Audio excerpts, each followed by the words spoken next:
We have a wonderful panel coming up now. It's called the Influencer Panel, and you probably know what an influencer is. Someone who has an audience and has credibility. They have the ability to bring people in, ask them questions. They have the ability to write things. They broadcast on YouTube. We have some wonderful players walking up here. Oh my goodness, and I'm blinded by the glare over there. But in the order that we have here, we have Jay Martin. I think I see Jay over there. Jay is extremely well known. He runs the Vancouver Resource Investment Conference, VRIC. He writes a beautiful email that he sends out. Thank you, Jay. Nice to see you. Thank you. Good to be. And we have Daniela Cambone. Daniela, oh my God, how do we, what a great interviewer she is. Oh my goodness. I've worked with her, terrific. We have Adam Taggart, truly a thoughtful person. You've got to watch his YouTubes. If you are not familiar with his YouTubes, get familiar with them. He does a great job of bringing out the best in people. Paul Harris, there he is over there. Another terrific interviewer. And then I see Nick Hodge in the shadow, and again, he's a very, very influential person, knows a lot, knows how to communicate it beautifully.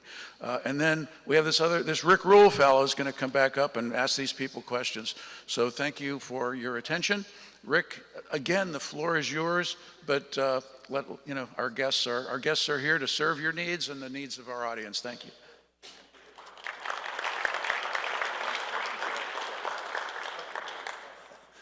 This panel might be called Turning the Tables because all these folks have interviewed me. I've been subjected to their impertinent questions for years and years and years, and this morning is my chance to get even. I'm really excited about this panel. I think this morning those of you who are here heard my introduction to it. The methods by which paradigm and information and advice is offered in the investment business has changed profoundly during the time that I've been in the investment business. It used to be a very top-down process. The investment banks would tell you a story to generate fees, and the big media companies would tell you stories to add credibility to their advertisers. There was no peer-to-peer contact, really. And there were 4 or 5 big sources of information. Today, there are 1 million points of light. As Doug Casey says, 20 or 30,000 of them are in muzzle flashes as opposed to wisdom, so you try to avoid those. And the influencer community, well, we talked about Pareto's Law. We talked about unconformable distribution of talent. There's no better place in the world to see an unconformable distribution of talent than among influencers. In movie parlance, the good, the bad, and the ugly. I've assembled the good. I said earlier today that sometimes one of your challenges as a person being interviewed is to make the interviewer seem less stupid and unprepared than he or she is. And I'm delighted to say that all 5 of these people have interviewed me, and I've never had to worry about that. I've always been able simply to get my message across, distilled for their audiences by them. So this is a curated list. Don't think of this as a representative sample of the influencer community. But it's important for you to understand that the next 10 or 20 years in exploration and speculation is going to be being shaped more and more by social media, more and more by peer-to-peer content, and more by peer-to-peer moderation of that content by influencers. You're going to need to choose influencers. You're going to need to choose sources of information with the same rigor that you choose management teams. You're consuming this information. You think it's free to you. That's wrong. We'll talk about that. Anything that's free, you're the product. So please understand that.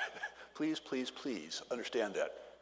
I'm going to ask my panelists, although they have a depth of knowledge, to confine their answers to sort of, well, I'm going to ask you to do what you asked me to do, which I never do, which is give you short answers, but I'm going to make you do it. Jay, I'm going to start with you.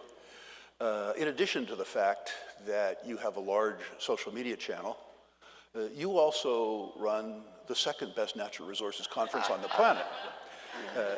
And in fact, you have a wide variety of influencers who you bring to your show. Also, I know that you sometimes act on the advice that you receive from influencers. How, first of all, do you segregate between the good, the bad, and the ugly? And how is it that you yourself seek to be among the good? And make that of use to my attendees.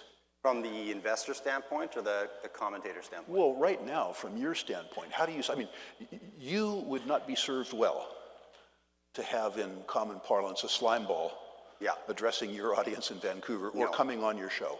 100%. How do you segregate between the good, the bad, and the ugly? Yeah, it's a great question. So, free content's not free. I think that's really important to recognize. What I would say to anybody is, you got to find sources of information, and you should go to sources that you enjoy learning from.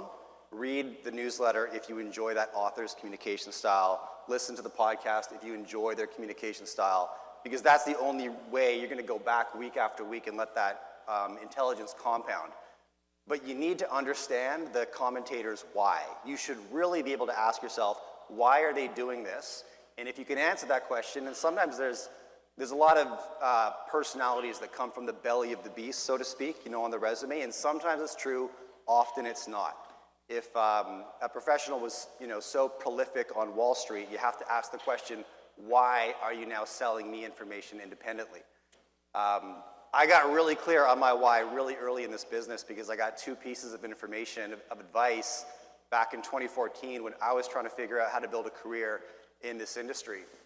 I had a sort of insolvent conference business that we were building back together, and I had grand plans, but really no experience. I didn't know what I was doing. And I had 2 very impactful conversations, one with a mentor in Vancouver who told me, go ahead and build your business. It sounds cool. Take a crack at it. But you need to remember, in this industry, if you really want to make money, real money, that happens through capital gains, not salaries, not business income. So whatever you build, make sure it's a vehicle to deliver you better deal flow. And I've kept that as one of my truths and one of my whys as to why we built the platform. And the second piece of advice came from our host, Rick Rule. The same year, 2014, I was trying to figure out how to build a career and fix a broken business. And I flew down to Carlsbad and spoke with Rick. And he didn't really know me at this point. We've known each other a long time by now, but back then, he owed me nothing, didn't really know me. Still spent 2 hours in a boardroom with me, and I just presented my case, right? I was like, here's my challenges, here's what I'm trying to build, here's the directions I think I should go, and we just spoke about it, and eventually asked him a very pointed question, and this was the piece of advice that stuck with me. I said, look, if you were in my shoes in this market with this business and these options, what would you do? And true to form, he didn't give me advice. He shared a personal experience, which is far more valuable, but he said, look, I can't tell you what to do, but I can tell you what I did at maybe that stage in my career. I identified the top entrepreneurs in the business, the Ross Beatties, the Bob Quartermains, the Lucas Lundins, and then I made myself indispensable to them. And there's this beautiful moment where you're confident enough to know you need advice and seek it. You're experienced enough to know you need advice, but you're inexperienced enough that you just take that advice as a golden rule and as an absolute truth. And I took that advice to the bank, and I was like, that's how I'm going to build this business, right? And I still do today, and that's, I started with building relationships with the same, legends that we mentioned, Quartermain and Lucas Lundin and Ross Beatty, but recognize that my job with this platform is to find the next generation of those folks, right? So that's why I do what I do. I think it's really important to understand why the commentator is publishing, why they're creating content, why they're doing it at all. Nick, a related question to you. You exist in the sort of shoulder of newsletter publishing and social media. You've hired a lot of editors in your life, and you've sorted through a lot of social media performers, yourself included. Tell me how you go about selecting sources of information that you publish, sources of information whose information you act on. Tell me how you segregate between the good, the bad, and the ugly, both as a consumer and as a publisher. Yeah, I came into this business quite young and developed a following that was quite large because of market activities at the time around clean tech. And I found myself having a list of investors on a newsletter back then called the Outsider Club that was 500,000 people large. And I I found myself being contacted by many companies out of Vancouver, junior mining companies, wanting me to recommend their stock, and I didn't know why. And sometimes after I recommended that stock, it would immediately go down, or in the near term go down.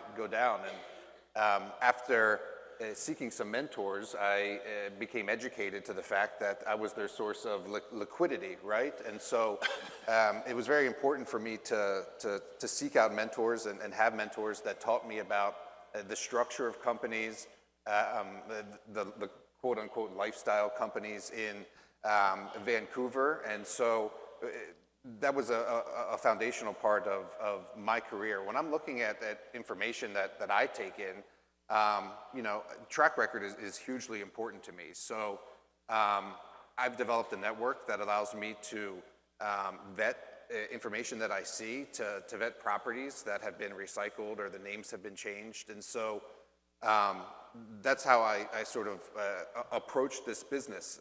When I look for macro inputs, right, because I'm more of a generalist, right? So I'm looking for information about how the world is working, what the dollar is doing, what bonds are doing, and I'm neither a dollar expert nor a bond expert, right? So one group I found that has been very beneficial to me is the Hedge Eye group. Is Keith McCullough. He's a Canadian, and he has this show called The Macro Show, and I find myself watching that almost every morning to get his take on what the dollar is doing, what bonds are doing, and then go for sort of a top-down approach from there.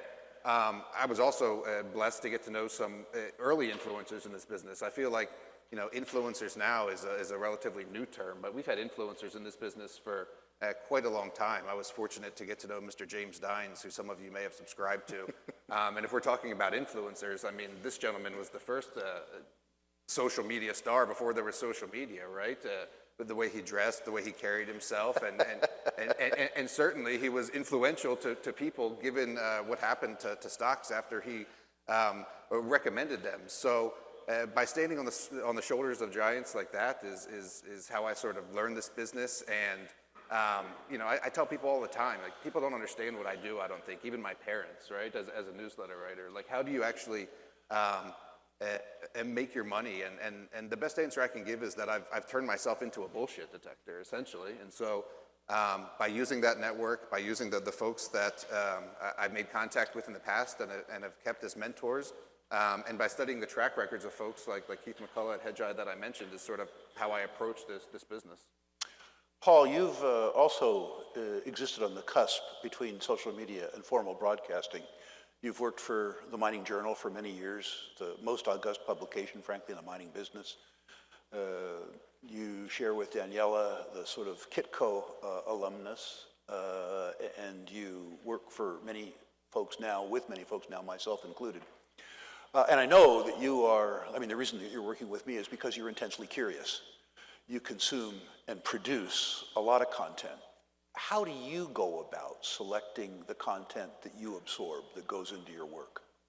Thank you, Rick. Well, I've been in the sector about almost 30 years now, and initially, and up to relatively recently, very much from a journalistic background, a journalistic point of view, where my role, my task was information discovery, news writing, following what's happening, trying to get ahead of that and understanding what's happening and why, and therefore going to the people that are moving and shaking and doing the things, and getting more into, let's say, the social media influencer style of things, such as the videos with Kitco and what have you, is an evolution of that. So the natural curiosity has definitely been there right from the start, and that's given me helped me develop the nose for news, as they say, following the money, and it's just really sort of extended and blossomed from there. I've still got that intense curiosity. I love this sector. I love this business. I love investigating new stories and getting behind them. And I think it's important. One thing that certainly drives me, and one thing that drives the content and how I program, even for this show, who I invite onto the live stream. Right. It's people who I think have got an interesting story to tell, people are doing interesting things, and people that really know the business. you really get into that. You really get to see who understands their business. And that's a key thing, because to make investors money, you need to be with people that understand the business. There's a lot of people in this sector that do not understand the business. The recent, going back a year or two, the lithium hype, the lithium bandwagon is a very great example of that. Speaking to people in that space, it's very clear who understands the business and who really hasn't got a clue and is just there making up the numbers. I realize that the most important source of information around mining investment and speculation is rural investment media. But after that, what sources of information make sense to you? I don't want unfair competition, just... Well, I'm going to blow my own trumpet. Mining Journal, you mentioned that. Kitco, I think we do a great job in terms of identifying both at the macro level and the company level. You keep me so busy, Rick, I don't necessarily have a great deal of time to consume other people's That's a great media. answer. No, but it is true. But I think, to echo Jay's comment, identifying people whose style of delivery you can relate to, because there are a lot of people out there whose style and content and delivery really grates with me, which makes it very hard to ingest the information they're giving. So I think that's a key factor that Jay pointed out. Daniela, despite your fairly young years, you've been interviewing me for about 2 decades. I think you probably started talking to me when you were in diapers. What has always impressed me about you, and I'm going to give you some just unadulterated flattery, is the fact that I would show up for your show and you would have paid attention to my material. You would have listened to the stuff that I already said. You would have read my stuff. And it was refreshing to be asked interesting, intelligent questions. It was fun, which is great. So, first of all, thank you for that. It's been a wonderful experience. How common do you think that level of preparation is? And more importantly, how can my audience learn to be better consumers of online information and influencers? This is all about making my audience come back here next year richer than they are this year. That's really what it's about. Well, first and foremost, thank you, Rick. Maybe not diapers, maybe I was in pigtails, but how can the audience educate themselves to the same level is the question? And how do you do it? Both. Well, similar to Paul, my background, I knew I wanted to be a journalist since I was 3 or 4 years old. I'm a trained journalist. I went to journalism school, so I always had a sense of curiosity. I like different stories. I believe that everyone has a story to tell. You just have to take the time to listen. Everyone has an interesting story. You don't just need to be a celebrity or whatnot. You just have to have the patience and the curiosity and the will to want to sit and listen. So the way I go about my research, I just love news. So I'm not someone who's going to sit and watch a Netflix series. Do not come to me and tell me, did you see White Lotus? Because I will not watch it. I don't care. I just love news. I am a natural news junkie. And I like to learn from different perspectives. So apart from traditional media, I'm on Zero Hedge a lot. I'm on a lot of Substacks. But more importantly, I lean into what my audience wants to hear and whom they like. So I read the comments. I read the emails, I'll get the phone calls, and I love to come to conferences like Rick, and if you stop me and say, I really enjoyed that interview. So I see my mission as I am serving my audience. I work for you, and I want to bring you the content you want to hear, and obviously you have Rick Rule on, it's going to be a successful interview. That's one part of the equation, but I also feel my job is to find new sources and new faces and voices. How you can inform yourselves, well, obviously, watching shows like mine, and everyone's on the stage here. They're all, great interviewers, and not just sticking to one source of information. That's really, there's no secret sauce. It's just that, read the fringe stuff. You can still watch your CNBC and whatnot, but you also have to know that they're all serving. They all have an advertiser, perhaps, to serve. So that's why it's important to look at different sources of information. How do I know if someone isn't prepared? I think it's pretty easy. It's obvious, yeah. You know, the topics are, you know, these, you know, easy questions that they're tossing, you know, and I think you're just wasting your time watching those interviews, so. Adam, now that you're prepared to answer that question, I'm going to ask you a couple different ones. Sure. Adam, for those of you who don't know, is the host of a new, very rapidly growing service called Thoughtful Money. By the way, deservedly rapidly growing. And I want to ask you two things, Adam. The first is, how did you go about shaping your audience? Your ability to make money is your ability to service a constituency. And I think the architecture of the constituency is an important part of a successful channel. Mm-hmm. If you attempt to be all things to all people, you end up having no value to anybody. The second thing, and I want you to answer both of these, one thing I've always admired about being on your show is disclosure. You say to your audience, this is how I get paid. We started off this discussion by saying if the service is free, y'all are the product, okay? You're being delivered to somebody somehow. And Adam has always been very forthright about telling people how they get paid. So I want you to talk both about how you create your channel and how that adds your utility and how our audience should choose channels where the architect is appealing to them. Mm-hmm. And then I want you to talk to the audience about how disclosure is perhaps the most important part of credibility in terms of choosing sources of information. So great questions, and I think their answers are based in the same thing, which is authenticity. I started out, I came to this industry sort of from the outside in, so unlike someone like Daniela who knew she wanted to be a journalist from a very young age. I was like I think most people in this room were. I was a professional working in Silicon Valley, and I was coming home. This was during the first bubble leading up to the global financial crisis. So I'd get home from work at 10 or at night or whatever, say goodnight to my wife real briefly. My kids were already in bed, and as tired as I was, I'd then get online and I'd start reading, the blogs that were around back then, and there were a little corner of the internet of voices that were talking about this housing bubble. They were largely getting ridiculed by the majority. But this was the sort of macro analysis that was really feeding my interests at that time. And I felt like they were really onto something authentic about where the markets were headed. And so eventually, when I got the chance to go do my own thing, I just wanted to create the content that I wanted to see out there in the world. And so I think it just started from a point of real authenticity, that this is just really what motivated me, resonated with me, that I wanted to see out there. And fortunately, it resonated with a fair amount of people out there that were looking for what I like to call more financially nutritious content than we're currently receiving in the mainstream financial media. And so I kind of use that authenticity as my North Star in terms of determining where to navigate with my content, what guests to bring on, what topics to talk about.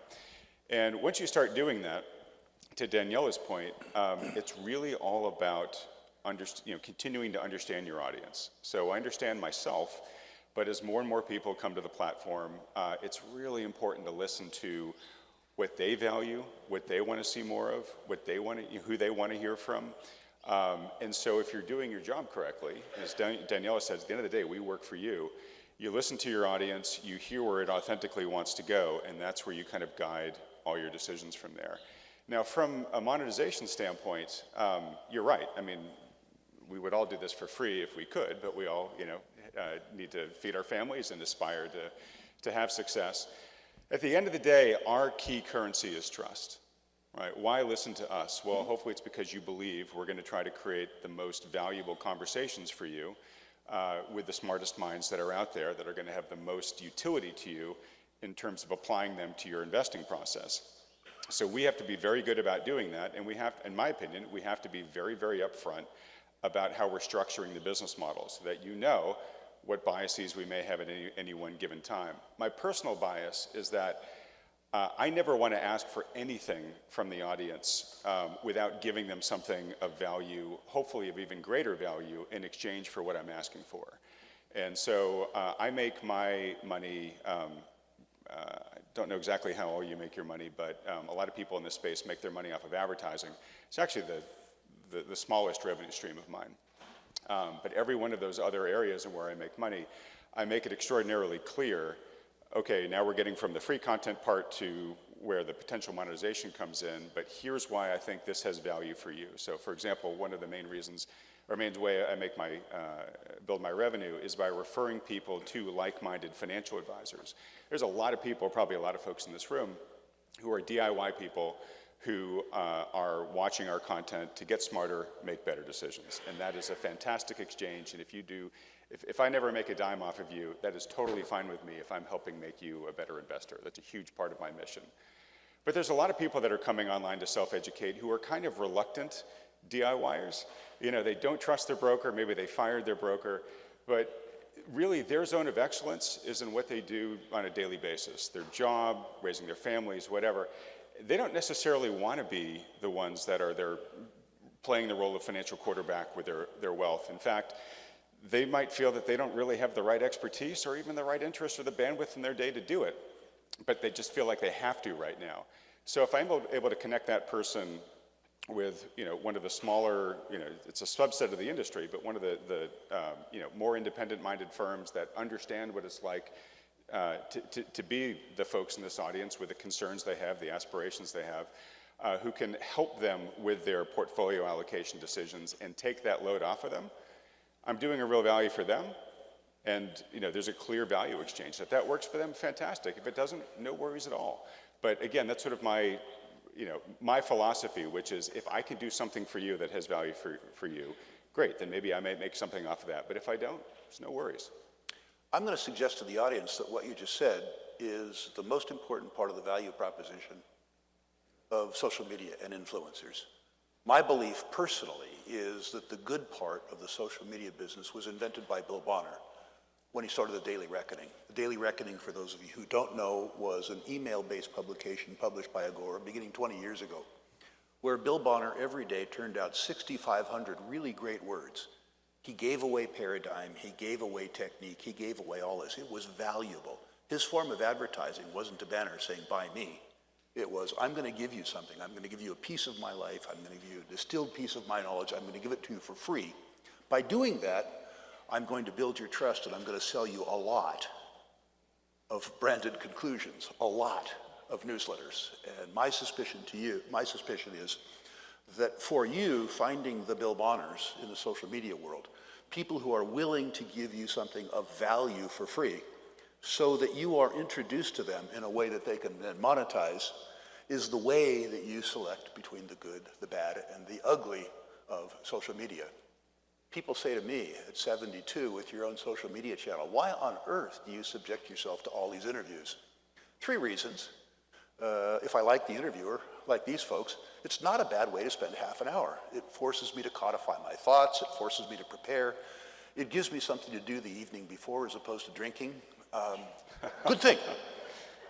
The second thing is, for myself, teaching is a way to honor the benefit I got from the mentors who made me the success I am. All of my mistakes are of my own authorship, and all of my successes are a consequence of the folks I hung out with, so paying it forward is great. But the third thing, let's be sure, I'm starting a bank, right? For me, appearing on these people's shows, separate and apart from my own amusement, which I get, it's all about lowering my customer acquisition cost. Don't think that I'm not as mercenary as the next guy. I just believe in the concept that I have to give to get. And my suspicion is that you will be able to consume social media the same way you invest in companies if you take a disciplined approach for it by looking at where their bread is buttered, by absorbing the information that they get for free. Are these guys advertisers, or are they in fact teaching you something to build trust? And then, as they all suggest, finding a source of information where the story is told in a way that is both digestible and valuable to you. Ladies and gentlemen, I want you to pay attention to these people. I want you to go to their channels, see if you like them, use them. I've selected them for you, and I'd like you to join me in giving them a great round of applause. Thank you.